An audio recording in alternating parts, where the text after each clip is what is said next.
नंदीग्राम से मुख्यमंत्री की प्रतिद्वंदी के रूप में खड़ी हुई मीनाक्षी मुखर्जी शिल्पांचल में सीपीआईएम प्रार्थी के चुनाव प्रचार में जोर शोर से जुटी हुई है।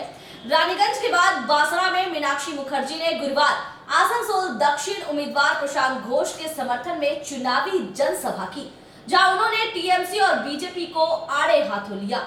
नंदीग्राम से मुख्यमंत्री ममता बनर्जी के प्रतिद्वंदी के रूप में खड़ी हुई सीपीआईएम प्रार्थी मीनाक्षी मुखर्जी खनीज इलाके में प्रचार करते हुए दिखाई पड़ रही हैं। डीवाईएफआई राज्य कमेटी की नेत्री और सीपीआईएम राज्य कमेटी के सदस्य मीनाक्षी मुखर्जी विगत 19 अप्रैल को रानीगंज के सियारसोल, जो कि लाल दुर्ग के नाम से जाना जाता है, यहां संयुक्त मोर्चा से सीपीआईएम प्रार्थी हेमंत प्रभाकर के समर्थन में जोरदार जनसभा की थी। इसके बाद गुरुवार रानीगंज वाम मोर्चा के लिए बासड़ा इलाके में आसनसोल दक्षिण विधानसभा केंद्र के संयुक्त मोर्चा से सीपीआईएम प्रार्थी प्रशांत घोष के समर्थन में जनसभा की। इस दौरान उन्होंने बीजेपी और तृणमूल पर जोरदार हमला बोला। मीनाक्षी मुखर्जी ने लोगों से अपील की कि बंगाल की स्थिति को ठीक करने के लिए आप लोग सिर्फ सीपीआईएम प्रार्थी को जीत दिलाइए। कोरोना काल में केंद्र सरकार और राज्य सरकार की भूमिका पर भी उन्होंने सवाल खड़ा किया। इसके साथ ही बेसरकारीकरण, बेरोजगारी सहित कई मुद्दे को उठाया। मीनाक्षी मुखर्जी ने कहा कि देश में बेरोजगारी बढ़ गई है, कल कारखाने को बंद किया जा रहा है, शिक्षा का स्तर गिरते जा रहा है, स्वास्थ्य के प्रति भी सरकार ध्यान नहीं दे रही है। कोरोना की स्थिति जो आज दिखाई दे रही है, उससे अगर कोई लड़ सकता है तो वो सिर्फ सीपीआईएम पार्टी ही है। उन्होंने आगे कहा कि अगर संयुक्त मोर्चा की सरकार बनती है तो 200 यूनिट विद्युत सभी को दिया जाएगा। सभी शून्य सरकारी पद पर 1 साल के अंदर नियुक्ति की प्रक्रिया शुरू की जाएगी। सीपीआईएम प्रार्थी ने बीजेपी पर हमला बोलते हुए कहा कि बीजेपी सभी सरकारी संस्था को बेसरकारी करने पर तुली हुई है, आरक्षण को हटा रही है, जाति जनजाति के आधार पर लोगों को बांट रही है। मोदी और अमित शाह खुद को गरीब जरूर दिखाते हैं, लेकिन खुद गरीबों के लिए कुछ नहीं करते हैं। वे सिर्फ पूंजीपतियों को अमीर बना रहे हैं। चुनाव के समय गरीबों को तरह तरह के लोभ दिखाए जाते हैं और सिर्फ उनसे वोट बटोरे जाते हैं, और इसमें तृणमूल सरकार भी चुप्पी साध उनका साथ दे रही है। वाम मोर्चा हमेशा गरीबों के हितों के लिए काम की है और आगे भी करती रहेगी। बस जरूरत है तो आप लोगों को साथ देने की। इसलिए आप लोग वाम मोर्चा प्रत्याशी प्रशांत घोष को वोट देकर विजय बनाए, ताकि बंगाल की उन्नति और विकास संभव हो सके।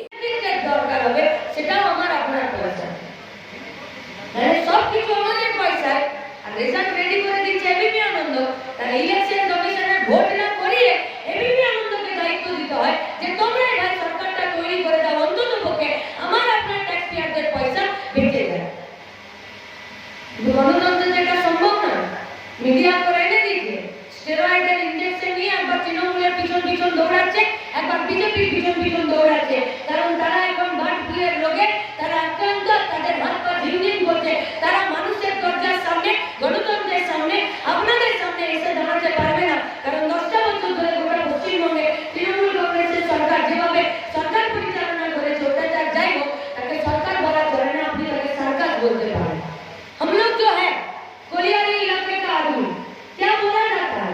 अब पुराना फिल्म देखिए, इस फिल्म में बोला जाता है जे करे खनिते सोम ताकि जेनो डरे जोम, माने जोमे वो আমাদেরকে ভয় পায়। हिंदी में एक तो बात है, माथे पर टोकरी तो कौन पूछा नौकरी।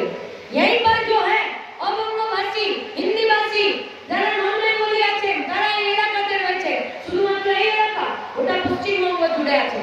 तो गाड़ी चलाते हैं, कोलियारी के काज करते हैं, कोई रेलवे में है तो कोई और किसी सेक्टर में है, और इन लोगों का यही काम है। এরা এটাই ঠিক করেছিল যে আমার যাই হোক দুবেলা নিজের হাজিরি, নিজের মজুরিটা আমরা পেয়ে যে রাজ্যে সবচেয়ে বেশি শান্তিতে বসবাস করতে পারি সেটা হলো আমাদের এই পশ্চিমবঙ্গ রাজ্য। इसीलिए पूरा जीवन का जमा पूंजी इकट्ठा करके वो लोग पश्चिम बंगाल में ही छोटा सा जमीन का टुकड़ा खरीदते थे। এটা দেখে করতে হবে যে কার জেতা উচিত, কার জেতা উচিত। প্রশান্ত ঘোষ যে বিধানসভা থেকে দাঁড়িয়েছে, সেই বিধানসভার সিটিং এরিয়া কে? যিনি এখন রানীগঞ্জে এসেছেন, তার ক্রেডিবিলিটি কি? তিনি পঞ্চায়েতের নির্বাচনে ব্যালট বাক্সে জল ঢালেন, এর বেশি তার ক্রেডিবিলিটি কিছু নেই।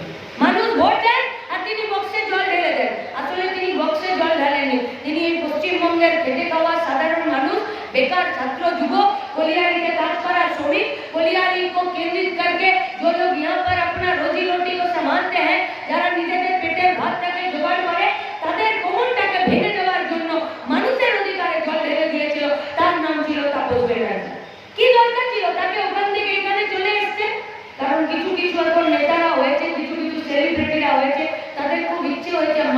জন্য কাজ করা, খুব ইচ্ছে হয়েছে।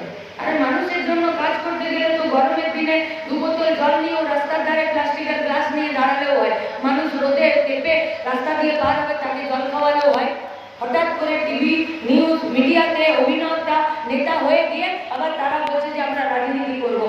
শখের রাজনীতিটা আর যাই হোক মানুষের ভালো করা যায় না। এটা আমরা যারা প্রত্যেক দিন মাটিতে দাঁড়িয়ে থেকে কাজ করছি, লড়াই করছি, আপনারাও যারা আছেন তারা জানেন लड़ाई মানে শুধু মানুষের ভালো করা নয়। राजनीति का मतलब आदमियों के ऊपर सरकार की तरफ से, नीति के तरफ से, संसद के तरफ से, विधानसभा के तरफ से মানুষের রুটি রুজির বিরুদ্ধে, তাদের স্বার্থের বিরুদ্ধে যে আইনগুলো তৈরি করে সেই আইনের বিরুদ্ধে লড়তে হয়, সেটাকেও রাজনীতি বলে। রাজনীতি করতে গেলে মানুষের ভালো কাজ করতে গেলে তো তাহলে কোনো ত্যাগ অর্গানাইজেশনও করতে পারা যায়, কিন্তু রাজনীতি তার থেকে অনেক উপরে। তারা ভাবছে যে না ঠিকই বলেছে, বিজেপি পার্টিটা খুবই খারাপ, তাহলে যদি এবারও নেড়ারা বেলতলায় যাবে আর তৃণমূলের হয়ে আরো একবার ভোট করবে, তৃণমূলের পার্টিটা মামাটি মানুষের সরকার হয়ে যাবে। ও ঘুরে পারেনি।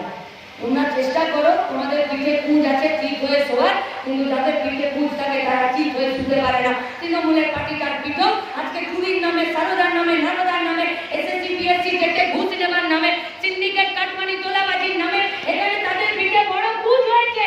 তৃণমূলের পার্টিটা চাইলেও আজকে চিত হয়ে শুতে পারবে না, আর তারা যাতে চিত হয়ে শুতে না পারে বাকি ব্যবস্থাটা আমাদের করতে হবে। কারণ তৃণমূল বিজেপির কাছে আজকে হাঁটু মুড়ে বসে আছে, বসে আছে হাঁটু মুড়ে, আত্মসমর্পণ করে দিয়েছে। ভাজপাকে ক্যান্ডিডেট লিস্ট দেখিয়ে তৃণমূলের 147 জন যারা এতদিন তৃণমূলের পার্টিরা করতো তারা আজকে বিজেপির পার্টিতে গেছে। কেন কেন গেছে? কারণ তারা বুঝেছে এদিকেও থাকা যায়, ওদিকেও থাকা যায়, এদিকে থাকলেও মানুষকে মেরে লুটে যেতে হয়, ওদিকে থাকলেও মানুষকে মেরে লুটে যেতে হয়। তারা যারা লুটে খাবার আছে, যারা কিছু করে খেতে চাইছে, যারা বোতল কাটাতে চাইছে না, তারা আজ একত্রিত হয়েছে, ঐক্যবদ্ধ হয়েছে। তাহলে লুটে খাওয়াদের সংখ্যা কত? গোটা দুনিয়া বলছে যে लूटे लूट कर खाने वाले हैं उन लोगों का संख्या 1% है, और हम लोग जो मेहनत का साथ में है हम लोगों का संख्या 99% है। एक 1% के खिलाफ इस बार 99% का लड़ाई है, और 1% से विरुद्ध 99% से लड़ाई के जीतते गए আমাদের কে একটা থাকতে হবে। আমরা জানি ওরা ভোটের আগে আসে, আসবে ভোটের আগে এসে নিয়ে বলবে তোমাকে শাড়ি দিয়ে দিচ্ছি, তোমাকে জার্সি দিয়ে দিচ্ছি, তোমাকে 500 টাকা দিয়ে দিচ্ছি, তোমাকে আরো কিছু দিচ্ছি, তোমাদের টুপি দিয়ে দিচ্ছি। আমরা তো বলবো যে শাড়িও নেবেন না, টাকাও নেবেন না, কিছুই করবেন না, জার্সিও নেবেন না, টুপিও ভুলেও করবেন না। এখন টুপিটা পরবেন, পরে টুপিটা খুলতে পারবেন না, টুপি ভার হলে। ও টুপি শুধুমাত্র প্রশান্ত ঘোষকে দেখানোর জন্য বিধানসভা নির্বাচন নয়। এবারে নির্বাচন শুধুমাত্র তৃণমূলের মমতা ব্যানার্জিকে হারানোর নির্বাচন নয়। এবারে নির্বাচন আমাদের কাজ কারখানার প্রশ্নে, আমাদের এই এলাকার গলিয়ারিগুলো বাঁচবে কিনা, এই আসানসোল সাব ডিভিশনটা বাঁচবে কিনা, ছোট মাঝারি কারখানাগুলো ছিল সেই কারখানাগুলো বাঁচবে কিনা, এখানকার এলাকার সাধারণ মানুষের সাথে রুটি রুটি প্রশ্নের বাজারগুলো বাঁচবে কিনা, তার জন্য ভোট, আর ভোট আমাদেরকে করতে হবে, করতে হবে। हम लोग जब नंदीग्राम में गए थे तो हम लोग से पूछा जाता था যে দুজন হেভি ওয়েট ক্যান্ডিডেট দাঁড়িয়েছে, আপনি কি করে লড়বেন বলুন তো, কি করে লড়বেন আপনি? আমাদের লড়ার তার অন্য কোনো রাস্তা নেই। আমার কাছে তো তরোয়ালও নেই, আমার কাছে লাঠিও নেই, আমার কাছে ডান্ডাও নেই। তবে হ্যাঁ, পশ্চিম বর্ধমান জেলা আমাকে শিখিয়েছে যে লড়তে গেলে মানুষের কাছে যেতে হয়। আমরা মানুষের কাছে যাব, ওরা গাড়িতে ঘুরে বেড়ায়, আমরা মানুষের কাছে যাব, আর মানুষের কাছে গেছি তবে গিয়ে নন্দীগ্রামের সাধারণ মানুষ, আমাদের কর্মীরা আজাদ কাট্টা হয়েছে। 10টা বছর 14টা বছর ধরে লড়াই করেছে। লড়াই করার পরে যখন আমরা তাদের সামনে গিয়ে উপস্থিত হয়েছি, একটা 25 বছরের সামগ্রিক পরিস্থিতি নিরিখে দক্ষিণ বিধানসভাতেই নির্বাচন হচ্ছে।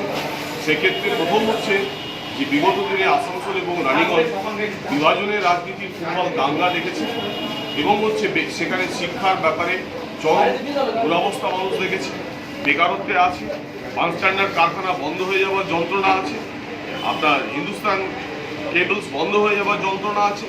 এই সমস্ত বেকারত্বের নিরিখে কর্মসংস্থানের প্রয়োজনে এবং আসানসোলে বিগত দিনে দীর্ঘ আইনি লড়াইয়ের পথে লড়া সত্ত্বেও হচ্ছে বড় বড় রাজনৈতিক হত্যা হয়েছে, তার বিরুদ্ধে আইনি শাসন প্রতিষ্ঠার জন্যই হচ্ছে আমাদের নির্বাচনে প্রতিদ্বন্দ্বিতা ব্যক্তির বিরুদ্ধে হয় না, এটা মতাদর্শের লড়াই। এবং যারা হচ্ছে সেলিব্রিটি রাজনীতি করতে এসছেন তারা হচ্ছে শখের কারণে এসছেন। এই সমস্ত সেলিব্রিটিদের কখনোই হচ্ছে 2020 করোনার দুরবস্থার সময় কোনো রকম তাদের সাহায্য মানুষ পায়নি। এমনকি দুবারের যে সাংসদ বাবুল সুপ্রিয়, তাকেও হচ্ছে আসানসোলের মানুষ একবারের জন্য দেখতেও পায়নি, বরং তিনি একটা অজুহাত দিয়েছিলেন যে তার তিনি সেলিব্রিটি বলে এলে এখানে ভিড় হবে, ফলে করোনা ছড়াবে, এই জায়গায় দাঁড়িয়ে মানুষের অভিজ্ঞতা আছে। মানুষ দেখেছেন যে বামপন্থীরা সরকারে না থাকলেও প্রতিদিন হচ্ছে দরকারে সীমিত ক্ষমতা নিয়ে থাকে। সেই জন্য সেলিব্রিটি পার্টির বিরুদ্ধে লড়াই হচ্ছে ব্যক্তিগত স্তরে নয়, এটা মতাদর্শের লড়াই। আমরা যারা লাল ঝান্ডা নিয়ে প্রত্যেকদিন মানুষের পাশে থাকি, মানুষ তা মর্মে মর্মে উপলব্ধি করেছে এবং মানুষ তার ভোটের নিরিখে তার জবাব দেবে। দিদির কথা যদি বলেন আর মোদির কথা যদি বলেন, দুজনই রাজনীতিটা করেন হচ্ছে দয়া, ভিক্ষা, ক্ষমা দেওয়ার মধ্যে। আপনার পুরোহিত ভাতার জন্য কোনো আন্দোলন হয়নি, কিন্তু পুরোহিত ভাতা দিদি ঘোষণা করেছে। ঠিক সেই রকম মুয়াজ্জেম ভাতার জন্য কিন্তু কোনো আন্দোলন হয়নি, তিনি মুয়াজ্জেম ভাতা দিয়েছেন। তিনি সবুজশ্রী, সাইকেলশ্রী, সমস্ত রকমের শ্রী দিয়ে এক একটা করে যোজনা করেছেন। আমাদের বক্তব্য এই জায়গায় অত্যন্ত পরিষ্কার যে মানুষকে আপনি দয়া, ভিক্ষা, ক্ষমা, ঘেন্না করবেন না। মানুষকে তার সাংবিধানিক এবং মৌলিক অধিকার নিয়ে, সম্মান নিয়ে বেঁচে থাকতে দিন এবং তার জন্য তার শিক্ষা এবং কর্মসংস্থানের সুবন্দোবস্ত করুন। তবেই হচ্ছে মানুষ তার সম্মান নিয়ে বেঁচে থাকতে পারবে। কোনো মানুষই দয়ার উপরে, ভিক্ষার উপরে, অনুকম্পার উপরে বাঁচতে চায় না। रानीगंज से सम्राट दास की रिपोर्ट, पीबी न्यूज।